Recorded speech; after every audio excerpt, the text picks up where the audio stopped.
தேவையில்லை. நான் கேட்ட 5 விரலுக்கும் அக்கினி வரங்களை மட்டும் எனக்கு நீங்க தந்தா போதும். போதும் ஐயா. யாரக்கா என்ன ராவணேஸ்வரன் ஆண்டு வரக்கூடிய தென் இலங்காபுரியவே உனக்கு தாரேண்டா. வேண்டாம் ஐயா. ஹரிராமன் ஆண்டு வரும் அயோத்தியாபுரிய தாரை. அதெல்லாம் வேண்டாம். அதெல்லாம் வேண்டாமா? தேவையில்லை. யமதருமன் ஆண்டு வரக்கூடிய யமலோகத்தை தாரை. அது வேண்டாம் ஐயா. மாப்பிள்ளையா இருந்துக்கப்பா உனக்கு மார்க்கண்டேய வரத்தை தாரை. அந்த வரமெல்லாம் வேண்டாம் ஐயா. என்றும் 16 இளமை மாறாத வரமாக இருக்கும். சரி அப்படின்னார். அந்த வரமும் எனக்கு வேண்டாம். 16 வயது வேண்டாம். நான் பழையபடி கல்யாணமும் முடிக்க வேண்டாம். என்ன இந்த அக்னி வரம் உனக்கு வேண்டாம். சரி உன் குணத்துக்கு இந்த வரம் ஆகாது. ஆமா அது மட்டும் இல்ல. என்ன இப்ப யாருக்கிட்டவே சித்திரை பிறந்தாச்சு. சரி சிறந்த பெருங்காத்து அடிக்கி தையே இப்ப தானே பிறந்திருக்கு. ஆமா நீ அக்னி வரத்தை கேட்க. ஆமா ஆண்டவன் பகவான் உனக்கு கொடுக்கணும்னு வச்சுக்கோ. சரி அந்த வரத்தை வாங்கிட்டு மடியில வச்சுட்டு மேகமாற போவ. ஆமா போவே. காத்து கிழக்கமாற அடிக்கும். நீ நடந்து போகும்போது சரி படாத அந்த அக்னி வரம் தீ பிடிச்சிரும். பிடிக்கும்ல அடி வைத்துற. ஆமா தீ பிடிச்சுன்னா செத்து போக பிறகு. ஆமையா. அதனால இந்த வரம் உனக்கு வேண்டாம். வேண்டாப்பா. நீ வேற வரத்தை கேளு. ஆண்டவர் இது என்ன கோடி வரத்தை சொன்னாலும் அக்கினி வரங்களை தவிர அடுத்த வரமே எனக்கு வேண்டாம். வேண்டாம் ஐயா. என்று வல்லரக்கனானவன் சிவபெருமானிடத்திலே சொன்னபோது அப்ப ஆண்டவன் நினைக்காரு எப்படி இவனுக்கு எவ்வளவோ புத்திய சொன்ன இவன் கேட்க மாட்டுக்கானே. அதானே ஏன் வாழக்கூடியவனா இருந்தா வாழக்கூடிய வரத்தை கேட்பான். வாழக்கூடியவன் வாழக்கூடிய வரத்தை தானே கேட்பான். அதேதான். நல்லவனுக்கு நல்லதை சொன்னா கேட்பான். கெட்டவனுக்கு கெட்டதை சொன்னாதான் ஆமா சரியும்பா. அவனுடைய விதி போகும் வழியில் அவனுடைய மதியும் போகும். விதியவும் மதியால வெல்லலாம். அப்ப கொஞ்சம் புத்தியோட இருக்கணும். ஆமா விதிய மதியால வெல்லணும்னா அந்த மதிதான் அதோட விதியா இருக்கும்.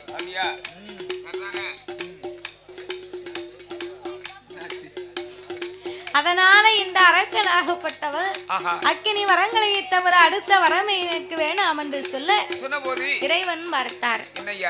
இனி இவனை இப்படியே நம்ம விட்டோம்னு சொன்னா பார்வதியின் மீது நம்ம சத்தியம் பண்ணி கொடுத்திருக்கோம். சத்தியம் பண்ணி கொடுத்ததுக்கு அர்த்தம் இல்லாம போயிருமே அப்படின்னு ஆண்டவன் கொடுக்கவா வேண்டாமா என்ன செய்வோம் அப்படின்னு பறக்க முழிக்காரு. அரக்கன் பார்த்தான். ஆண்டவா நான் எவ்வளவு நேரமா காத்துக்கிட்டு இருக்கேன்.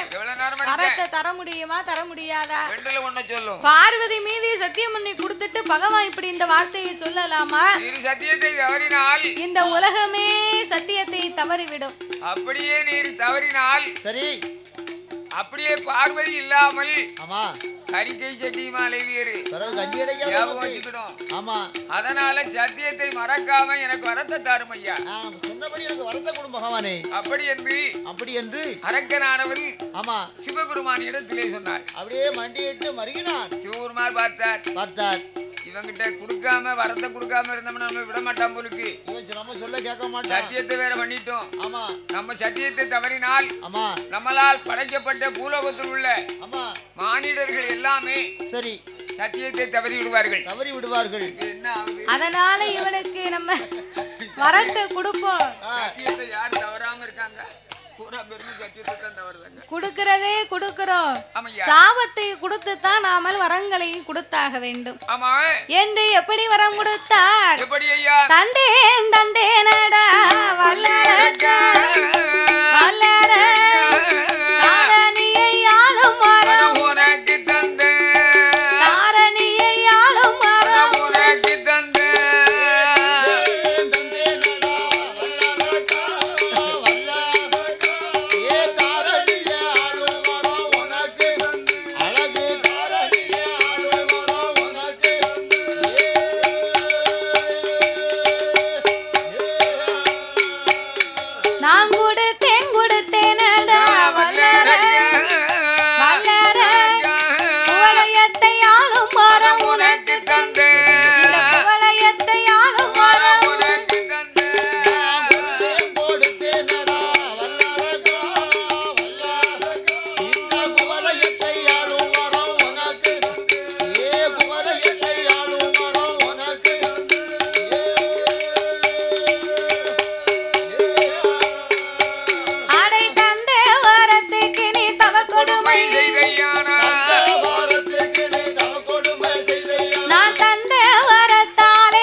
சொல்லல சொல்லாம தெரியாம வாய்வு வேகம் வன வேகமா வாரான் வாய்வு வேகம் வன வேகமா வரும் போது சரி அரக்கனுக்கு ஆகாத நேரம் அமடு வரும் காலம் பொல்லாத நேரம் அவனுக்கு சொல்லாம பின்னால வருது எதிரில யார் வாரா மூவுலக சஞ்சாரி நாரத மகாமுனிவர் வருகிறார் கோயில்ல எப்படியா நாரும் சுரணகிட்ட மூக்க நாரதர் வந்தா சும்மா விடுவாரா இந்த அறைக்கு 5 விரலுக்குமே அக்கினி வரத்தை வாங்கிட்டு போறான் இவன் போய் உலகத்தை அழிப்பதற்கு முன்னால முதல்ல இவனை நம்ம சோழிய முடிக்கணும் அப்படின்னு இந்த நாரத மகாமுனிவர் வல்ல அரக்கனை வழிமறித்தார். ஐயா ஏ வல்ல அரக்கா கொஞ்சம் நில்லப்பா. ஆண்டவனை பார்க்க போகும்போது ரொம்ப சந்தோஷமா போனேன். வரும்போது ஒண்ணும் இல்லாம சும்மா வாரியே என்ன ஆச்சு? போகும்போது பூமலரோட போன ஒன்ன பார்த்தேன். வரும்போது ஒண்ணும் இல்லாம வந்தேன்னா என்ன பார்த்தோம்? என்கிட்ட ஒண்ணும் இல்லன்னு நீர் எப்படி கண்டியரு? அதாவது ஆதி பகவானை பார்த்து ஏ நாரதா நீ மட்டும் என் வழிய மறைச்சுக்கிட்டு இப்ப வழிய விடலேன்னு வையி உன்னை இங்கேயே நீட்டி எரிச்சு சாம்பல் ஆக்கிடுவேன். பாட்டி சிவன் வச்சிருக்க? பாக்கி சிவன் வைக்கல. தீபந்தம் வச்சிருக்கோ? துப்பாக்கி வச்சிருக்கல. தீ பந்த வச்சிருக்கல.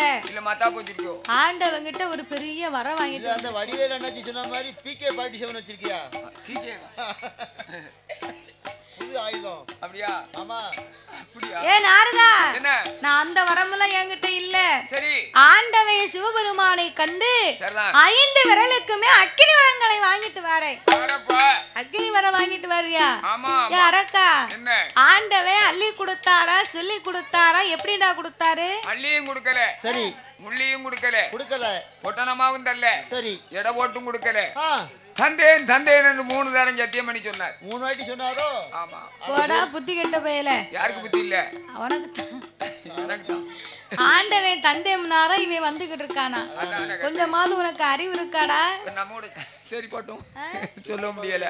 சரி அவரு கூட சேர்ந்தோம்னா அறிவு இருக்கா? அப்ப சேர்ந்துதான் விளங்காம போயிட்டாரோ? என் கூட சேர்ந்தது இல்ல. நான் என்னைக்கு அவர் வீட்டுல பொண்ணு கட்டினோ அன்னைக்கே நான் விளங்காம போயிட்டேன். அத சொல்லு தாத்தா. பரியார சாப்பிட்டுக்கிட்டு இருக்காரு. அந்த அதுல நீர் பிளப்பு கட்டுறாரு. நம்மள மாத்தி சொல்லுதாரு. சரி அவர் என்னைய சொல்ற மாதிரி இருக்கு. அப்ப பேசாம பார்சல் பண்ணிட வேண்டியதான். சீட்டை கிழிச்சிருவோமா அப்போ? ஐயோ பா அவர் சீட்டையா நம்ம கிழிக்கும். எப்போ வேணாலும் கிழிக்கலாம். ஏன் உனக்கு தேவையா இருக்கோ? ஆமா பிறகு கதை ஓடணும்ல. சீட்டை கிழிக்கிறது இறைவன் பார்த்து கிழிக்கணும். நம்மளா நினைச்சாலும் எங்க சீட்டு நான் தானே கிழிக்கணும். கிழிக்கன்னா கிளியும் அவ்வளவுதானே. இதனால என்ன இருக்கு? கிழிக்க சீட்டை ஒட்டாம முடியும். அருமையா போறோம். இந்த சீட்டு இல்ல அது பெரிய சீட்டு. இருக்கட்டும் நீங்களே அள்ளி கட்டுங்க. சரி அப்ப வருஷத்துல சீட்டு எல்லாம் வீட்டுல இருக்கணும். அப்ப இந்த வல்லரக்கர் ஆசுதனாகப்பட்டவன் சரி ஏ நாரதா சிவபெருமான் அள்ளி கொடுக்கவில்லை சொல்லி கொடுக்கவில்லை தந்தை என்று சொன்னார். இப்ப என்ன குறையாகி விட்டது? யாரக்கா சிவனை பத்தி உனக்கு தெரியுமாடா? அவர் தந்தையன் தான் சொல்லுவாரு. அவர் சொல்லுவதெல்லாம் சும்மா சவடாது. அவர் பேச்ச நீ கேட்காதடா. ஒரு ஆளுகிட்ட 10,000 ரூபாய் கடன் வாங்கிட்டு போறோம்னா அங்கன வச்சு எண்ணி பார்க்கணும். 100 ரூபாய் தாள் எத்தனை இருக்கணும்? 10,000 ரூபாய் கடன் வாங்கினா 100 ரூபாய் தாள் எத்தனை இருக்கணும்? 100 ரூபாய் தாள் வந்து எத்தனை தாள் இருக்கணும் ஐயா? 10,000க்கு 100 ரூபாய் தாள் எத்தனை தாள் இருக்கணும்? 100 தாள் இருக்கணும். 100 தாள் இருக்கணும். ஆமா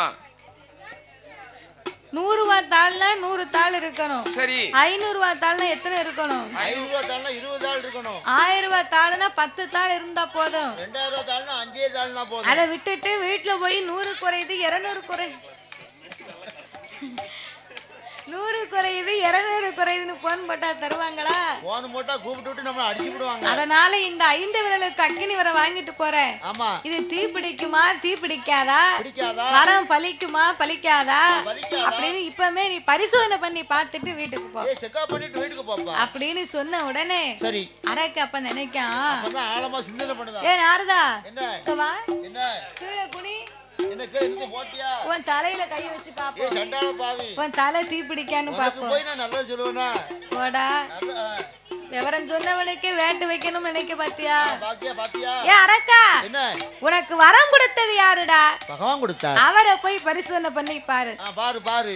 அப்பந்தான் அரக்கே சிவபெருமானை இருக்க வேண்டும் என்று தீட்டிய மரத்திலே கூர்மை பார்ப்பதை போல வளர்த்த கிடாய் தன் மார்பில் வந்து பாய்வதை போல வரம் கொடுத்த ஆண்டவனையை எரிக்க வருகிறான் வல்லரக்கல். வருகிறான். அவன் மனதிலே என்ன எண்ணி கொண்டு வருகிறான்? எப்படி வருகிறான்? பகவானை எரித்தோமானா பகவானை எரித்தோமானா பார்வுலகம் நமக்கு சொந்தம் அந்த ஈசனை எரித்தோமானா இவ்வுலகம் நமக்கு சொந்தம் கடவுளையும் எரித்தோமானா நம்மை எரித்தோமானா கைலாசம் நமக்கு சொந்தம் ஆதி கைலாசம் நமக்கு சொந்தம்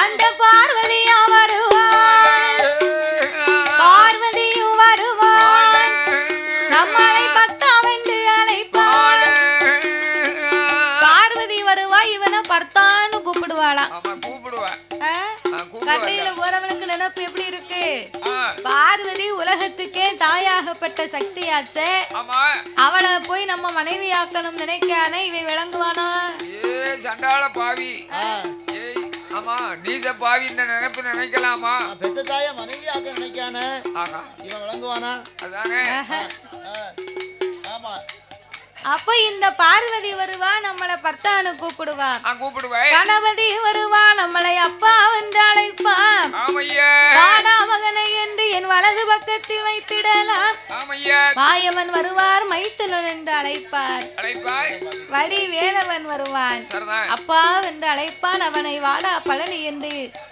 இந்த ஆடி பழனி என்று ஈஸ்வரி இடத்திலே கொடுத்திடலாம் அதே போல கைலாசத்திலே சிவபெருமானுக்கு முன்னால இன்னைக்கு திருநடனம் ஆடிக்கொண்டிருக்கிறார்கள் நாளைக்கு நான் கடவுளா இருந்தா இந்த தெய்வலோக பெண்கள் எல்லாம் எனக்குத்தானே திருநடனம் ஆடுவார்கள் இப்படி என்னாத என்னோமே அவன் எண்ணிக்கொண்டு வரபோது அரக்கனவே என்னும் போது ஆண்டவேனோ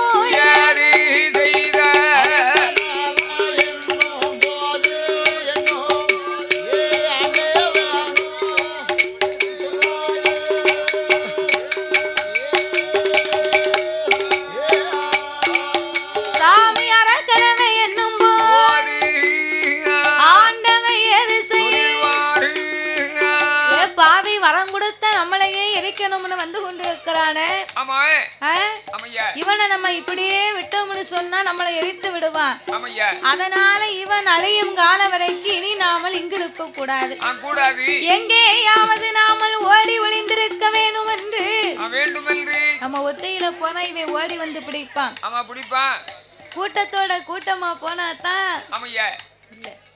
கூட்டத்தோட கூட்டமா போனாதான் நம்மளை யாருன்னு கண்டுபிடிக்க மாட்டான் என்று தேவாதி தேவர்களை தன்னோட அழைத்து கொண்டு அப்பா தெய்வ முனிவர்களே நீங்க எல்லாம் என் பின்னால ஓடி வாங்க ஒரு நந்தவன தோட்டமா முளைத்து நெல்லுங்க நான் உங்களுக்கு மத்தியிலே ஒரு மனம் இல்லாத மலராக முளைத்திருப்பேன் அரக்கே வருவா நம்மள பூங்காவன தோட்டம்னு நினைத்து விட்டு போய்விடுவான் அப்படி என்று தேவாதி தேவ முனிவர்களை அழைத்து கொண்டு சிவபெருமான் ஓடும் போது இறைவனோடு யார் யாரெல்லாம் ஓடுகின்றார் தெரியுமா?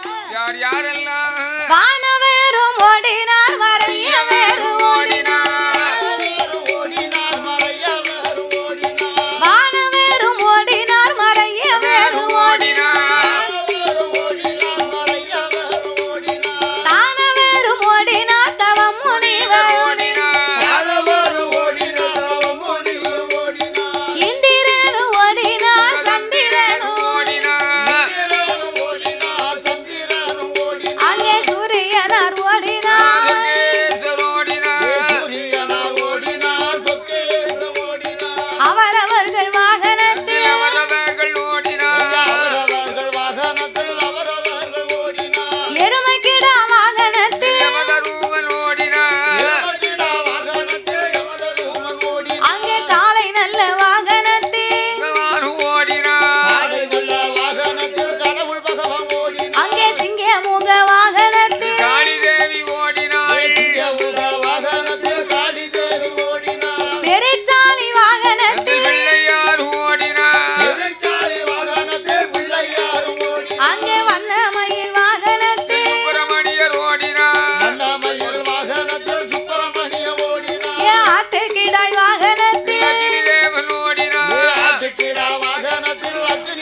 சாப்பாடு கூடி போச்சு.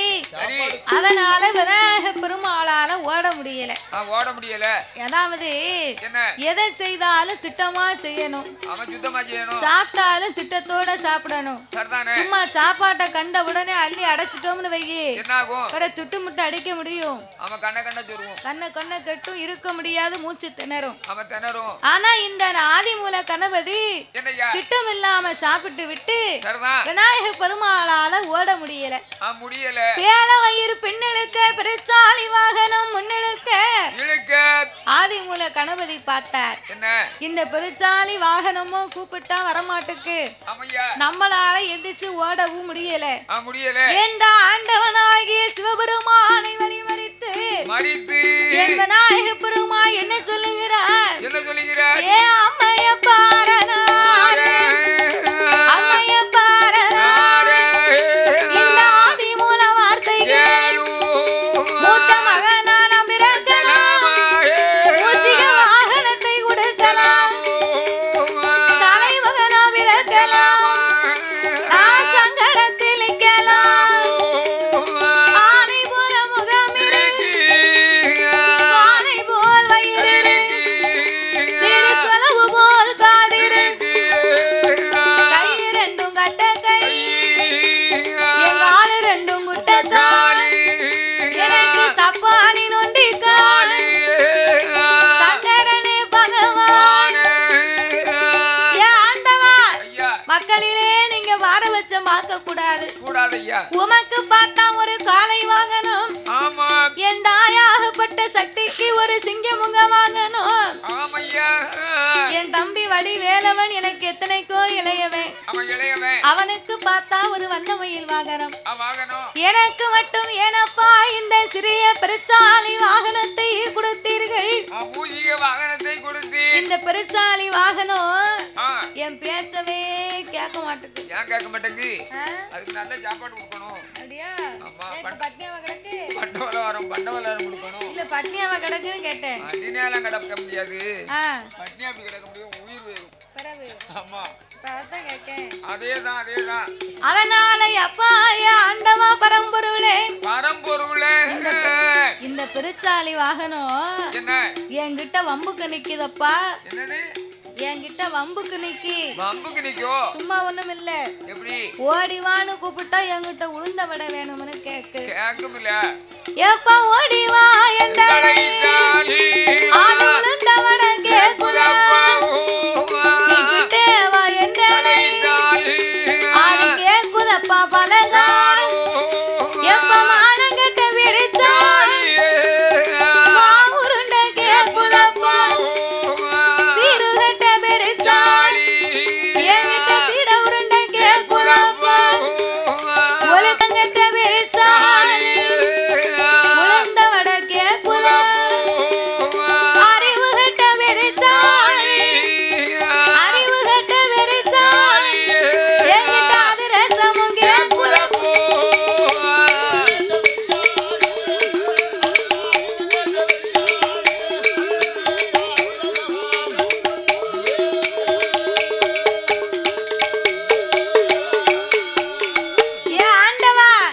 மானங்கிட்ட பெருச்சாலி எங்கிருந்த மாவுண்ட கேக்கு, மாவுருண்டை கேட்டு மாவுக்கு நிக்கி. இந்த நேரத்துல நான் மாவு உருண்டைக்கு எங்கப்பா போவேன்? நான் மாவு உருண்டைக்கு எங்க போட்டும்? சீரகட்ட பெருச்சாலி சீட உருண்டை கேக்குதப்பா. ஒழுக்கங்கட்ட பெருச்சாலி என்கிட்ட உளுந்த வடை கேட்க நான் உளுந்த வடைக்கு எங்க போவேன்? உளுந்த வடைக்கு நான் எங்க போட்டும்? அதனால நீங்களும் இங்கே நில்லுங்க, நானும் இங்கே நிக்கேன். அரக்கே வரட்டு நம்ம ரெண்டு பேரையும் சேர்ந்தே எரிச்சிட்டு போட்டோம். நம்ம ரெண்டும் சேர்ந்தே சாவுவோம். ஏன் மதனே ஆதிமூல கணபதி என்ன செத்து விளையாடுவோமா? செத்து விளையாடுவோம். சரிதானே? எப்பா ஆதிமூல கணபதி, கணபதி அப்படியெல்லாம் நீ சொல்லாதப்பா. நீ பூமியை நோக்கி மூச்சு விட்டையானா பூமி இரண்டு கபாலமாக வெடிக்கும். அதிலே சென்று முச்சந்தியிலே நீ அமர்ந்திருக்கலாம் அப்பா. அப்பாவும் அம்மாவும் உனக்கு துணைக்கு துணையாக பக்கத்திலே, அப்பா அரசாகவும் அம்மா ஒரு வேம்பாகவும், தாய் மாவன் கோபால கண்ணனை ஆலமரமாக தோன்றி அருகாமையிலே நாங்க துணையா அமர்ந்திருப்போம்டா என்ற ஆண்டவனாகிய பகவான் வரம் கொடுத்து அவரை வழி அனுப்பி வைத்த போது சிவபெருமான் பின்னாலே திரும்பி பார்த்தார். அரக்கு பின்னாலே துயர்ந்து ஓடி வாரா. விடாம விரட்டி வாரா. ஓடாதரும் சிவனே, எங்க போனாலும் உம்மை எரியாம விட மாட்டேன், கொல்லாம விட மாட்டேன். என்னுடைய ஆண்டவனாகிய சிவபெருமான் இப்படியே நாமல் நின்றோமையானால் இந்த அரக்கன் அவளை எரித்து விடுவான் என்று இறைவன் எங்கே வருகிறார்? எட்டோடு 8 நாளா 8 ஓட்டம் ஓடினார். எட்டோடு 8 நாளா 8 ஓட்டம் ஓடிக்கொண்டு இருந்த மான உடல் இழைத்து போகும். பக்க வந்த தேவர்களை நந்தவன தோட்டமாகி தலையில் உள்ள கங்கையர தரையதிலே அக்கினியா எரிந்தவன தண்ணீராக குளிர அரளிக்குள்ள இருந்த மான அரக்க வந்து சிவரளி புஷ்பத்திற்குள் போய் ஒளிந்த அவர் சடை உலைய முடி உலைய சடை உலைய முடி உலைய சிவன் முடி உலைய ஆதி சங்கரன் பகவான்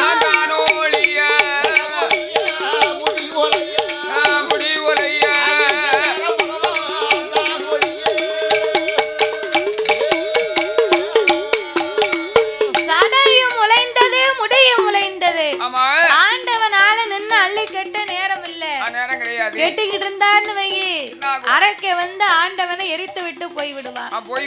ஏண்டி இறைவனாகிய சிவபெருமான் மதலை இதழாக்கி ஐம்புலனை அடக்கி உடைக்கி தேவாதி தேவர்களை நந்தவனமாக முளைக்க செய்து சிவரளி புஷ்பத்திற்குள் சிவலிங்கமாகவே போய் ஒளிந்தார் சிவபெருமான். அந்த ஆண்டவன் ஒளிந்த நாள் முதலாக ஆதி கையிலே அருளும் இல்லாமல் பொருளும் இல்லாமல் சிவன் தானே இந்த உலகத்தின் சுவதி. சிவனே இல்லைனா இந்த உலகம் எப்படி இருக்கும்? எங்கு பார்த்தாலும் உலகமே ஒரே இருள்மயமாக இருக்கிறது. ஆதி வள்ளி கையிலையில் பராசக்தியாகப்பட்ட அந்த பார்வதா தேவி இறைவன் போய் 8ஓடு 8 நாள் ஆகிவிட்டதே.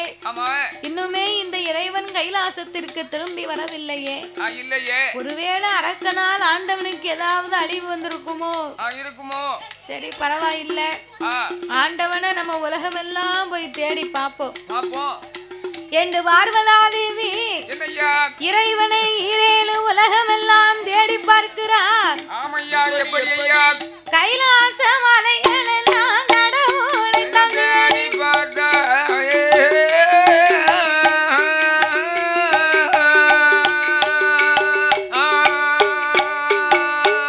கைலாச மலைகள் எல்லாம் கடவுளை கடவுளை காணாமல் கலந்து கண்ணனோட தங்கை அவ கடவுளோட கண்ணனோட தங்கை அவ கடவுளோட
ஈரேழு 14 உலகத்திலேயும் இறைவனை காணவில்லை பார்வதி கண்ணீர வடிக்கிறார். ஐயோ நாம சிவபெருமான் இன்னுமே திரும்பி வரவில்லையே. ஆண்டவன் திரும்பி வரணுமானால் என்ன செய்ய வேண்டும்? யார் வந்தால் முடியும்? அண்ணனாகிய கோபால கண்ணனை அழைக்க வேண்டும் என்று அந்த ஆதிபராசக்தி அம்பிகை அங்கையர்கண்ணி அகிலாண்ட கோடி பிரம்மாண்ட நாயகி அண்ணனாகிய கண்ணனை எப்படி அழைக்கிறார்? அண்ணா அண்ணா கோபால ஆயகுலம் காத்தவன் அச்சுதனை வச்சை பார்கடலி பள்ளி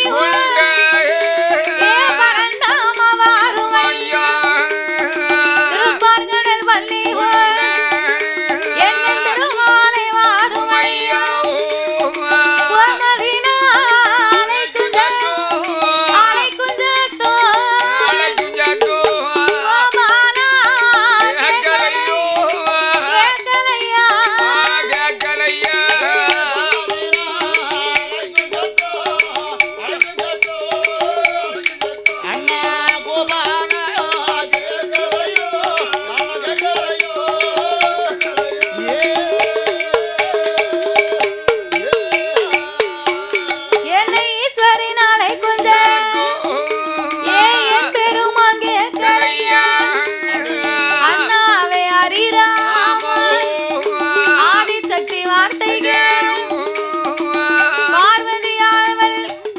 அந்த வச்சைமான் கோபால கண்ணனை அழைத்த போது பார்வதி அழுத கண்ணீர் திருப்பாறு கடலே அங்கு இங்கும் அசையுது.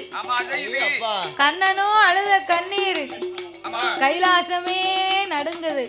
பார்வதி அழுத கண்ணீர் பார்க்கடல் அப்படியே பொங்குது. ஏன்னா அண்ணன் தங்கை பாசம் அப்படி அப்பேற்பட்ட பாசம். அப்படி அண்ணனாகிய கோபால கண்ணனை அழைத்த போது அந்த பார்வதாதேவியின் சத்தத்தை கேட்ட பரந்தாமன் கோபால கண்ணன் ஐயோ நம்ம தங்கச்சிக்கு என்ன ஆச்சோ ஏதாச்சோ என்ன ஆச்சோ தெரியலையே. ஒரு நாளும் இல்லா திருநாளாக இப்படி நாமளை அழைத்துக் கொண்டிருக்கிறாளே பார்வதி என்று சொல்லி பச்சை கால் கருடன் ஏறி கண்ணபுரான் கைலாசமலைக்கு வந்தார். அழகா வந்தார். தங்கையே பார்வதி ஏனம்மா என்னை அழைத்தாய்? அண்ணனை அழைத்த காரணத்தை சொல்லு. இந்த அண்ணனை அழைத்த விவரத்தை சொல்ல